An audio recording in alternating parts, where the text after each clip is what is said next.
পুরনো কলকাতার প্রবাদ, মা এসে গয়না পরেন জোড়াসাঁকোর শিবকৃষ্ণ দাঁয়ের বাড়িতে, ভোজন করেন কুমোরটুলি অভয়াচরণ মিত্রের বাড়িতে, আর রাত জেগে নাচ দেখেন শোভাবাজারের রাজবাড়িতে।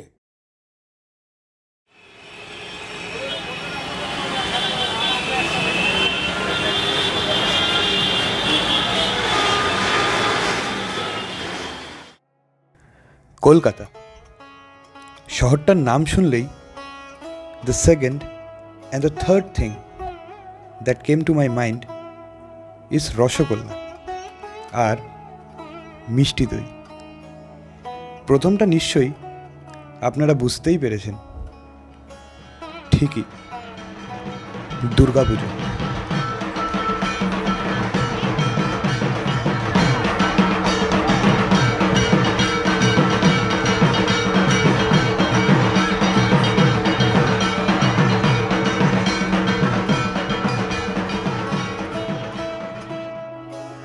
আমাদের গল্পটি ঠিক বর্তমানের প্রতিযোগিতামূলক থিম পুজোগুলোকে তুলে ধরা নয়, বরং ইতিহাসের পাতায় চোখ রেখে এই শহরের বনেদিয়ানায় মায়ের গল্পকে অনুভব করা।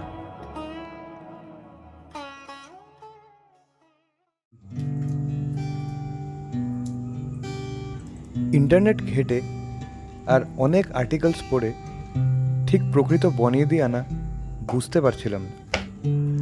ঠিক সেই কারণেই উইকিপিডিয়া ছেড়ে বেরিয়ে পড়লাম দুর্গাপুজোর ইতিহাস খুঁজতে, আর সেটাকে ক্যামেরা বন্দি করে গল্পের আকার দিতে। রাস্তায় বেরিয়ে হাত দেখাতেই দাঁড়িয়ে পড়ল কলকাতার আরেক ঐতিহ্য,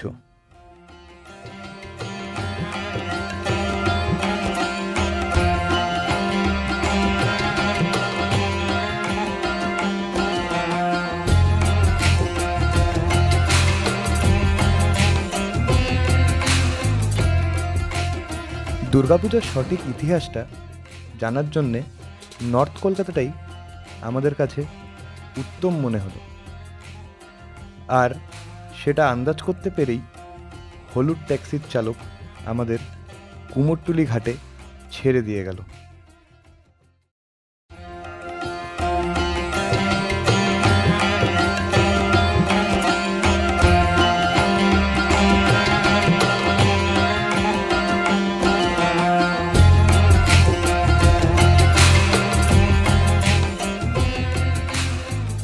দুর্গাপুজোর প্রথম ধাপটা কিন্তু এখান থেকেই শুরু হয়, কুমোরদের পাড়ার কুমোরটুলি। এখানেই গড়ে ওঠে শহরের সব চোখ ধাঁধানো আশ্চর্যকর মায়ের প্রতিমা। কুমোরটুলি পৌঁছে প্রথম যেটা আমাদের চোখে পড়ল ট্রাম কাকুর চায়ের দোকান। চা খেয়ে সোজা চলে গেলাম এখানকার শিল্পীদের কাছে কুমোরটুলির গল্প শুনতে। ধরো 35 বছর এই কাজই করছি, আমাদের ফুল ফ্যামিলি এই কাজের মধ্যে। আমাদের বাড়ি হচ্ছে, আসল বাড়ি হচ্ছে নবদ্বীপ। এই ঘর হচ্ছে আমার বাবার ঠাকুরদাদার আমলে, উনিও করে গেছেন, আমার বাবাও করেছেন, এবার আমি করছি। কুমোরটুলি নামটি এখানকার কর্মরত কুমোরদের নামেই রাখা। 200 বছরেরও বেশি সময় ধরে এখানের শিল্পীরা মায়ের রূপকে ফুটিয়ে চলেছেন। আগের কুমারটুলি যে ছিল সেই কুমারটুলি আর নেই, এখন অনেক জায়গায় ঠাকুর হচ্ছে, সেগুলো কুমারটুলি তৈরি হয়ে গেছে। এখান থেকে বাগবাজার চলে গেছে, বাগবাজার চলে গেছে কুমারটুলি। এখন এখানে যা আছে আগের প্রায় চলছে, এগুলো ভেঙে চুরে টুকরো টুকরো হচ্ছে এখন। কুমোরটুলির গলির এই রেডিও কাকুর দোকানটা দেখে যেন সত্যি 100 বছর পেছনে চলে গেলাম। কতই না মহালয়ার সকালের সাক্ষী এই রেডিওগুলি।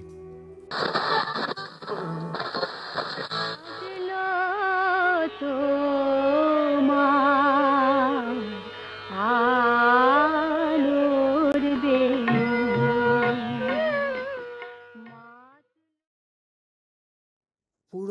কলকাতার প্রবাদ, মা এসে গয়না পড়েন জোড়াসাঁকোর শিবকৃষ্ণ দাঁয়ের বাড়িতে, ভোজন করেন কুমোরটুলি অভয়াচরণ মিত্রের বাড়িতে, আর রাত জেগে নাচ দেখেন শোভাবাজারের রাজবাড়িতে।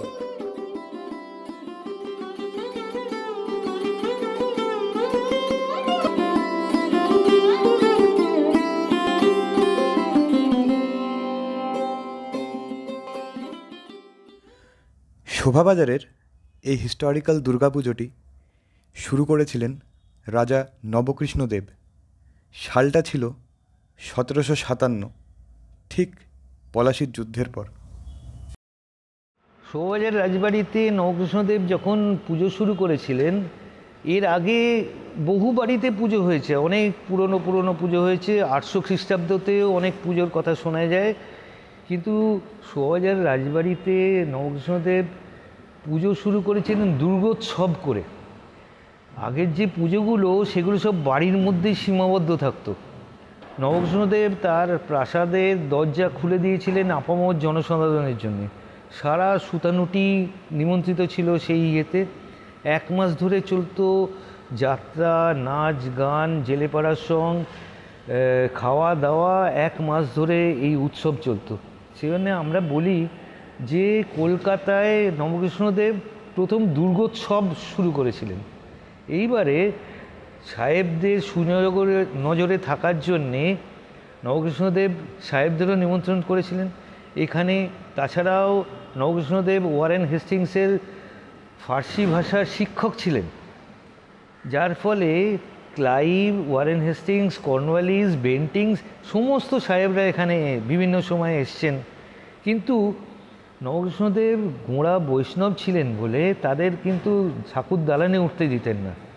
উল্টো দিকে নাচঘরে তাদের জন্য ব্যবস্থা করতেন, এবং ওই নাচঘরে সাহেবদের মনোরঞ্জন করার জন্যে বিভিন্ন জায়গা থেকে বাইজি আনতেন। লখনৌ, বেনারস এবং ভারতবর্ষের বিভিন্ন নামকরা বাইজি এখানে, নিকি বাইজি, গরজান পর্যন্ত এখানে নেচে গেছেন।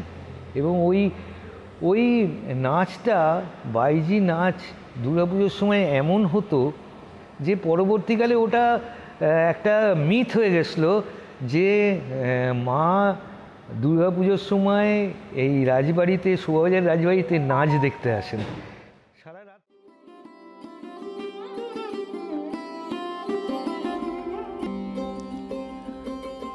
কুমোরটুলির অভয়াচরণ মিত্রর বাড়ির পুজোর নৈবেদ্যতে কত মন চাল লাগত সেটা জানলে আপনার ভুরু কোচকাবেই। আর এখানকার মিষ্টিটা নাকি দৈত্যর খাবারের আকারের থেকেও বড়।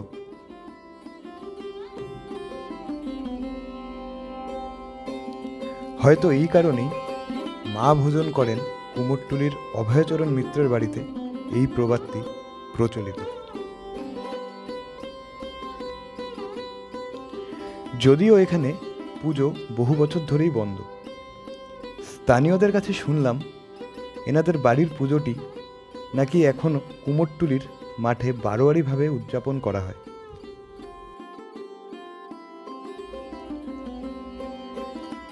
এর পরের বনেদি বাড়িটি ছিল জোড়াসাঁকোতে, কিন্তু জোড়াসাঁকোর শিবকৃষ্ণ দার বাড়ি খুঁজতে গিয়ে আমরা চলে এসেছিলাম জোড়াসাঁকোর অন্য আরেক দা বাড়িতে।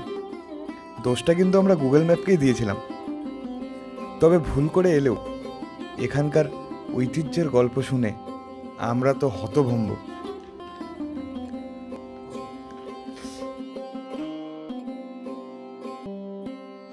এটা হচ্ছে নরসিংহচন্দ্র দাঁর বাড়ির পুজো। এই পুজোর নন্দলাল দা এটাকে আরও বড় করে করেন। নন্দলাল দা হচ্ছেন আমার ঠাকুরদাদার কাকা। এবার এইটা শুরু হয় 1859 সালে, বর্তমানে 165তম বৎসর চলছে। আমাদের পুজোর বিশেষত্ব হচ্ছে যে যেহেতু আমরা বন্দুক ব্যবসায়ী, 1835 সালে আমাদের এটিদা এনসিদা বন্দুকের দোকান ধর্মতলায়, সেই বন্দুকের ব্যবসা হওয়াতে সেই পুজোটা আমাদের শুরু হয়। এবং তখন ব্রিটিশ সময় পুজোর এতটা আড়ম্বর ছিল না, তারপরে আস্তে আস্তে আমরা পুজোকে অনেক বেশি করেছি। আমাদের পুজোর একটি বিশেষত্ব হলো যে আমরা গান ফায়ার করি। আমরা সন্ধি পুজো মানে বোঝেন তো, অষ্টমী আর নবমীর যে সন্ধিক্ষণ, মা যখন সেই সময় স্যালুটিং কামান ছাদ থেকে ফায়ার হয় পুজো, মানে আমরা তখন নিচ থেকে বলি পুজো আরম্ভ হতে আর 5 মিনিট বাকি আছে, এইভাবে বলার পর মা বলে সম্বোধন করায়, তখন পুজো শুরু হয়। তারপরে 5 মিনিট আবার পুজো শেষ হবার, আরতি আরম্ভ হবার আগেও এইভাবে করা হয় তখন গান। আর মাকে যখন আমরা বিদায় জানাই তখন আমরা গান ফায়ার করি। আগে নীলকণ্ঠ পাখি ছাড়া হতো, আমাদের ঠাকুর কাঁধে করে বিসর্জনে যেত, গঙ্গার ঘাটে 2টো নৌকোর মধ্যিখানে মাঝগঙ্গায় গিয়ে আমরা মাকে বিসর্জন দিতাম। এগুলো সব বন্ধ হয়ে গেছে, এখন লরিতে করে যায় এবং প্রসন্ন কুমার ঘাটে আমরা বিসর্জন দিই। আর বনেদি বাড়ির গল্প তো শুনলেন, আর আমি জানি আপনারা এখনও শেষ প্রশ্নের উত্তরটা খুঁজছেন। মা জোড়াসাঁকোর শিবকৃষ্ণদার বাড়িতে কেন গয়না পরতে যেতেন, সেটার উত্তরটা আপনাদের হাতেই ছেড়ে দিলাম। খুঁজে পেলে জানাবেন অবশ্যই। সবাইকে জানাই শুভ শারদিয়া।